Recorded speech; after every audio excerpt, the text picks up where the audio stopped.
Nyi Kemala atau Kemolo adalah urban legend yang berkembang di daerah perbatasan Semarang.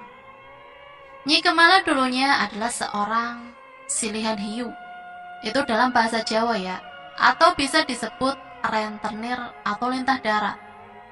Memang jahat dan kejamnya rentenir ini tidak serta-merta hanya ada di TV atau film saja, tapi memang kemungkinan pernah ada di dunia nyata. Mungkin Nyi Kemala ini salah satu contohnya. Nyi Kemala adalah seorang lintah darat yang kejam, yang terkenal Raja Tega di masa kejayaannya, mengandalkan bajul-bajulnya atau penagih, atau bahasa sekarangnya debt collector, yang selalu patuh melaksanakan semua perintah tuannya. Tak segan para bajul itu menghajar, mengambil paksa barang dari orang yang tidak mampu membayar hutangnya. Tak terhitung lagi berapa kehidupan yang dihancurkan oleh Nyi Kemala ini. Tapi memang kata pepatah Jawa, sopo nandur mesti bakalan ngunduh. Siapa menanam pasti akan menuai. Menuai akibat dari perilakunya sendiri. Nyi Kemala sang Raja Tega menuai ajalnya dengan keadaan gila dan bangkrut. Di desa sekitaran Sumowono, perbatasan Semarang, tempat Nyi Kemala tinggal, dia sudah terkenal sebagai lintah darat yang cukup jaya. Warga desa tidak ada yang mempermasalahkannya pada awalnya. Nyi Kemala, janda tanpa anak itu awalnya bergerak sendiri. Ekspansi menawarkan pinjaman dan menagihnya sendiri, tentu dengan bunga beranak yang sangat tinggi. Tapi karena mungkin minimnya pendidikan tahun itu, mereka mau-mau saja ditawari pinjaman dengan bunga tinggi itu. Asal dapat uang cepat, alhasil tak sedikit juga orang-orang sekitarnya Nyi Kemala yang terjerat. Nyi Kemala memang terkenal galak dalam menagih hutang kepada debiturnya yang macet, tapi hanya sekedar galak lewat perkataan saja. Sampai akhirnya di sekitar tahun 1930-an, terjadi gagal panen besar-besaran di desa itu. Hampir semua tanaman padi di desa itu terserang hama wereng. Tentu saja ini mempengaruhi setoran pinjaman dari Nyi Kemala. Karena tidak sedikit juga para petani yang mengalami gagal panen itu adalah debitur dari Nyi Kemala. Awalnya Nyi Kemala tetap mencoba untuk menagihnya sendiri. Tapi karena memang debiturnya dalam masa sulit, dari sinilah kekejaman itu mulai tampak. Nyi Kemala mulai melihatkan ketamakannya. Walau gagal panen adalah alasan yang cukup masuk akal untuk menunda pembayaran, tapi bukannya memberi toleransi, justru Nyi Kemala malah mulai mempekerjakan para bajul-bajul untuk membantu Nyi Kemala menagih hutangnya. Dipekerjakannya para bajul-bajul ini bak petaka bagi para peminjamnya. Mereka semakin hari semakin tidak manusiawi. Tak jarang mereka menganiaya para peminjam yang belum bisa membayar, mengambil paksa barang bernilai yang rata-rata adalah hewan ternak. Sampai akhirnya ada satu kejadian saat Nyi Kemala dan para bajulnya menagih salah satu peminjamnya, sebut saja Pak Karmat. Pak Karmat ini adalah petani biasa. Beliau tinggal bertiga dengan istri dan satu anaknya. Bisa ditebak, Pak Karmat ini adalah salah satu dari sekian banyak petani yang mengalami gagal panen waktu itu. Dan sepertinya Pak Karmat ini sudah tidak bisa lagi membayar, karena bunga dan dendanya yang semakin hari semakin meningkat karena pembayaran yang tertunda. Akhirnya harta bendanya habis hanya untuk membayar bunganya saja. Itu pun pasti belum lunas, karena bisa jadi karena pembayarannya yang telat membuat jumlah bunganya melebihi pinjamannya. Tak ada lagi barang bernilai yang bisa diangkut oleh Nyi Kemala. Satu-satunya benda bernilai yang dilihat Nyi Kemala adalah rumah Pak Karnat. Dan tanpa ragu, Nyi Kemala menyuruh Pak Karnat serta keluarganya untuk angkat kaki dari rumahnya sendiri. Tentu saja mereka tidak rela. Terjadilah negosiasi panjang, tapi tetap tidak menemui kesepakatan. Pak Karnat memohon untuk meminta waktu lagi kepada Nyi Kemala. Tapi dengan tega Nyi Kemala berkata, "Pokoknya 3 hari kalian harus pergi dari rumah ini." Sambil berlalu meninggalkan tempat itu. Nyi Kemala terus mengomel, diiringi oleh para bajul-bajulnya yang pecicilan. Tetangga yang melihat karena mendengar keributan itu pun dibentaknya. "Bubar, ini contohnya kalau ingkar janji kepadaku." Singkat cerita, tepat 2 hari 3 malam untuk menuju 3 hari, rumah Pak Karnat kebakaran. Beliau, istri dan 1 anaknya tewas ikut terbakar dalam kejadian itu. Warga desa yang tahu kejadian itu mulai menduga-duga ada yang janggal dari kebakaran ini. Kejadiannya itu belum begitu malam, atau sekitar jam 8 sampai 9. Dan tetangga sebelah juga tidak mendengar teriakan dari dalam rumah. Yang terbakar juga cuma bagian kamar saja, yang mana itu adalah tempat jasad Pak Karnat dan keluarganya ditemukan terbakar. Warga curiga kalau keluarga Pak Karnat itu dibunuh dulu sebelum dibakar. Dan kecurigaan ini pastinya hanya menuju pada 1 nama, yaitu Nyi Kemala dan antek-anteknya. Beberapa hari kemudian, warga yang marah kemudian melaporkan kecurigaannya kepada kepala desa. Datanglah warga desa beramai-ramai ke rumah Nyi Kemala. Tapi di situ dengan santai dan meyakinkan Nyi Kemala menyangkal kalau dia terlibat dengan kematian Pak Karnat dan keluarganya. Warga juga ditantang untuk menunjukkan buktinya. Tapi karena itu cuma sebatas kecurigaan warga, juga bingung bagaimana cara membuktikannya.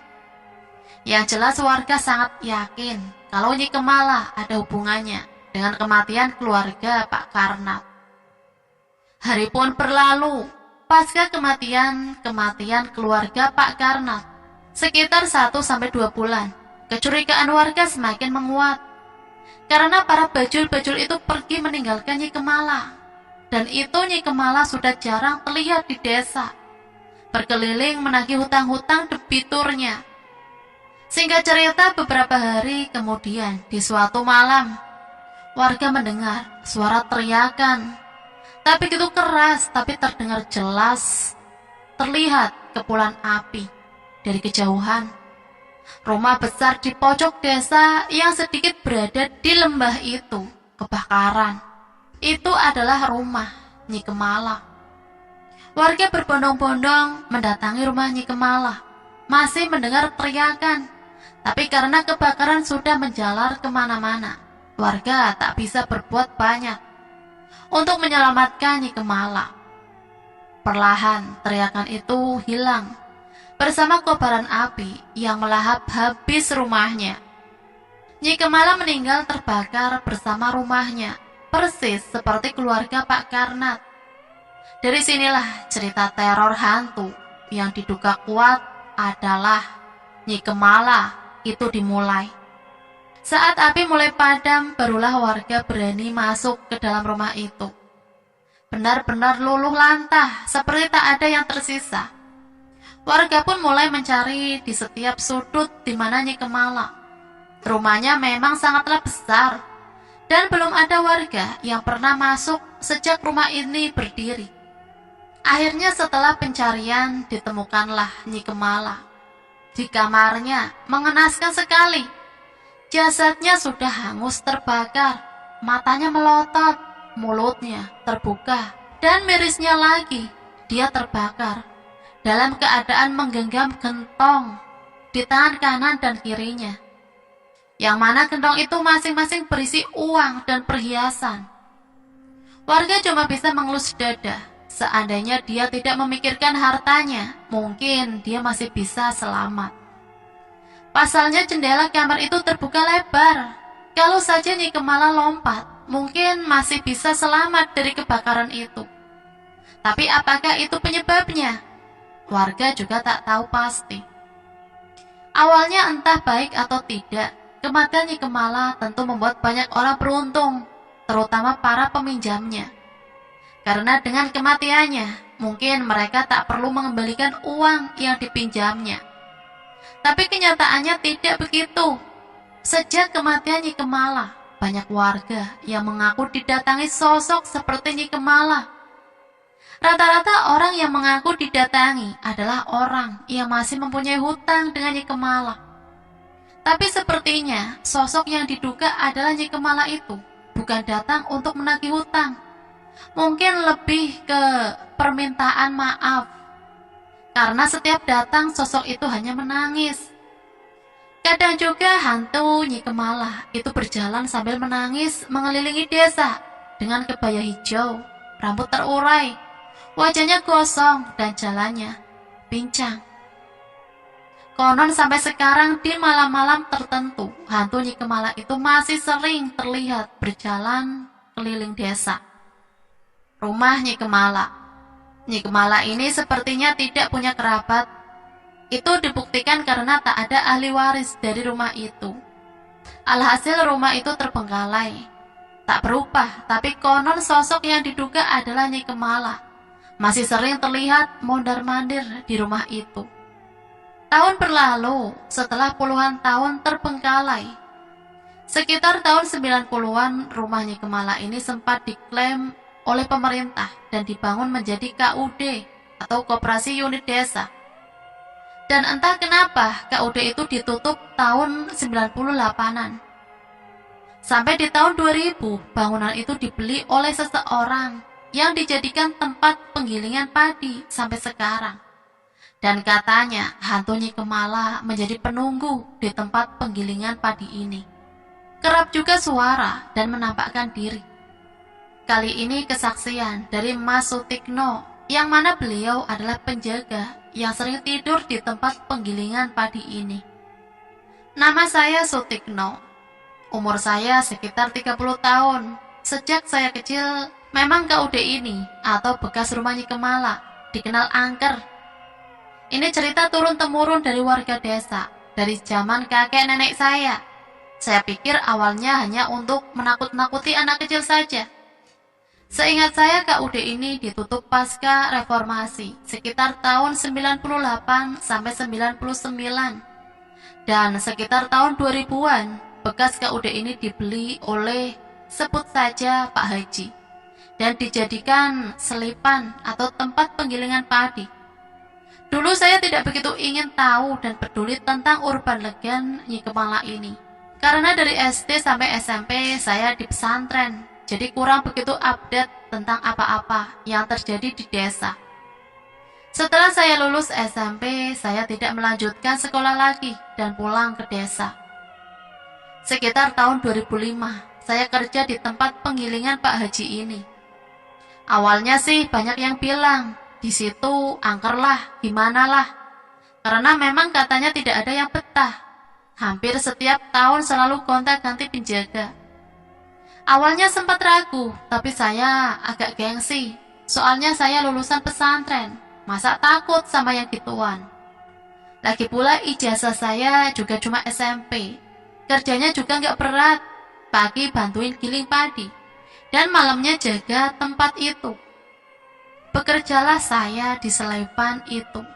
Tapi di hari atau malam pertama saya di situ, saya mimpi didatangi sosok seorang wanita berkebaya dengan wajah yang hitam-hitaman dan kulitnya yang terkelupas.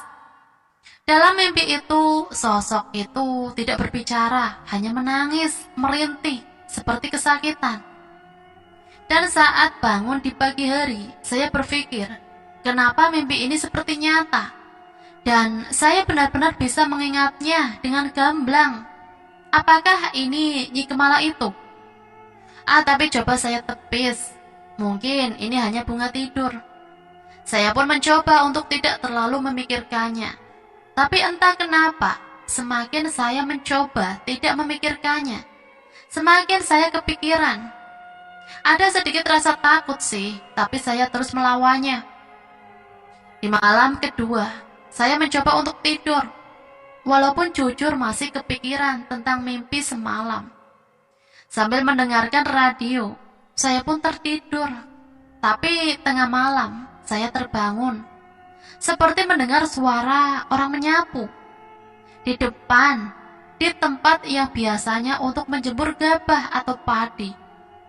Di situ saya berpikir kalau itu suara radio. Saya pun mematikan radio dan melanjutkan tidur lagi. Tapi belum sampai saya benar-benar tidur atau dalam keadaan setengah tidur, suara itu muncul lagi. Suara sapu lidi yang bergesekan dengan lantai cor. Ternyata itu bukan suara radio. Suaranya jelas sekali karena hanya tersekat oleh dinding papan. Untuk meyakinkan bahwa suara itu memang ada, saya sampai duduk dan menempelkan telinga saya ke sekat papan itu. Dan benar, memang suara itu memang ada. Bulu kuduk saya mulai berdiri. Sebenarnya ada jendela di situ, tapi entah kenapa malam itu saya terlalu takut untuk mengintipnya. Saya mendengarkan lagi dengan lebih seksama. Suara itu seakan semakin mendekat ke telinga saya, yang masih sedikit menempel di papan. Dan beberapa saat kemudian, suara itu seperti menjauh dan menghilang. Saya dengarkan lagi dengan seksama. Oh, memang suara itu sudah hilang. Tapi belum sempat saya menjauhkan daun telinga saya, tiba-tiba ada suara. Berbisik tapi sangat jelas. Seperti tertawa gitu, tapi dengan nada berbisik. Mungkin karena memang suasananya hening, membuat suara berbisik itu terdengar jelas. Seketika saya merinding sekujur badan. Saya pun melompat ke ranjang dan menutupi diri dengan selimut sambil baca-baca doa. Jujur, saya sangat ketakutan waktu itu. Sambil mengintip lewat selimut, saya ingin memastikan ini jam berapa. Jam menunjukkan pukul 3 dini hari. Membuat saya semakin takut. Akhirnya saya menutupi diri dengan selimut hingga azan subuh berkumandang. Jujur, saya sangat takut karena seumur-umur baru pertama kali mengalami hal seperti itu. Keesokan harinya saya tidak berhenti mengingat kejadian itu. Dan ketika jam makan, saya pulang ke rumah dan menceritakan kejadian itu dengan ibu saya. Saya ingin berhenti dari pekerjaan itu, tapi ibu saya melarangnya. Mengingat zaman itu memang susah mencari pekerjaan. Apalagi saya yang ijazahnya cuma SMP. Saya pun mengikuti omongan ibu saya, mencoba memberanikan diri. Singkat cerita, di malam ketiga, gangguan itu muncul lagi, tapi dalam bentuk lain. Pola gangguannya hampir persis seperti sebelumnya, yaitu selalu membangunkan saya di tengah malam. Jadi malam itu saya terbangun mendengar suara berisik di dalam gudang yang berada persis di samping kamar. Saya kira itu tikus yang mengerat gabah. Saya pun bergegas untuk mengeceknya. Tapi ketika sampai di depan pintu, perasaan saya mulai bergejolak. Sepertinya bukan tikus, suaranya terlalu lembut dan teratur. Tapi saya juga sangat penasaran. Saya mengambil senter dan membuka pintu itu perlahan. Ketika pintu baru setengah terbuka, saya arahkan senter saya ke sudut yang menurut saya adalah sumber suara. Dan astagfirullahalazim, saya terkejut. Tepat di ujung yang saya soroti, terlihat jelas sosok wanita berbaju kebaya merah lusuh dengan rambut terurai, sedang memainkan gabah dengan tangannya. Seketika itu tubuh saya tidak bisa bergerak. Lidah seperti keluh, tak bisa berucap apalagi berteriak. Sosok itu membungkuk, tak terlihat wajahnya, tapi tangannya terlihat besar dan berkuku panjang. Saya terus istighfar di dalam hati, tapi perlahan sosok itu mulai mendongakkan kepalanya pelan-pelan. Dan tubuh saya masih tidak bisa digerakkan. Sampai perlahan wajahnya mulai terlihat semakin jelas. Dan benar saja, Sosok itu persis seperti yang mendatangi saya dalam mimpi tempo hari. Sosok itu perlahan mulai menatap saya dan tersenyum menyeringai dengan sorotan lampu senter saya tepat di wajahnya. Seperti tembus, tapi wajah itu tetaplah terlihat dengan jelas. Saya terus berdoa dalam hati, tapi tetap saja tubuh ini sulit bergerak. Sosok itu perlahan berdiri sambil menatap saya. Berdiri kemudian terbang dan menghilang. Baru setelah itu tubuh saya bisa bergerak. Langsung saya banting pintu dan menelungkup di kasur. Saya masih terus berdoa dan menangis. Sungguh ketakutan yang luar biasa. Keesokan harinya saya pulang ke rumah dengan demam tinggi. Saya bercerita lagi dengan ibu saya. Tapi tetap saja ibu saya memohon agar saya tidak berhenti bekerja di situ. Yang pada akhirnya saya tetap turuti kemauan ibu. Tapi dengan syarat saya mau bekerja pada siang hari saja. Kalau malam saya tidak mau tidur di situ. Ibu pun sepakat. Saya izin Pak Haji yang mana beliau adalah yang punya tempat penggilingan itu. Saya mencari 1000 alasan selain kejadian menyeramkan itu. Karena Pak Haji adalah orang yang sangat tidak percaya dengan hal-hal seperti itu. Tapi alhamdulillah Pak Haji mengizinkan saya bekerja pada siang hari saja. Walaupun itu akan mengurangi pendapatan saya. Tapi paling tidak saya masih punya pekerjaan. Alhamdulillah pekerjaan itu masih bertahan sampai sekarang. Dan saya tidak diganggu lagi oleh hantu yang diduga Nyi Kemala itu. Nah, itulah sepenggal cerita yang bisa Mimin bagikan. Semoga kita bisa mengambil pelajaran dari cerita ini ya. Dan menurut Mimin memang benar pepatah Jawa itu, sopo nandur bakal ngunduh. Siapapun yang menuai kebaikan akan dibayar dengan kebaikan pula.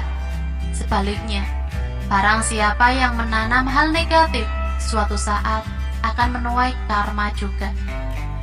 Nah, sampai di sini Mimin pamit undur diri. Mohon maaf apabila ada kesamaan nama maupun tempat kejadian. Itu semua hanyalah kebetulan. Akhirul kalam. Wassalamualaikum warahmatullahi wabarakatuh.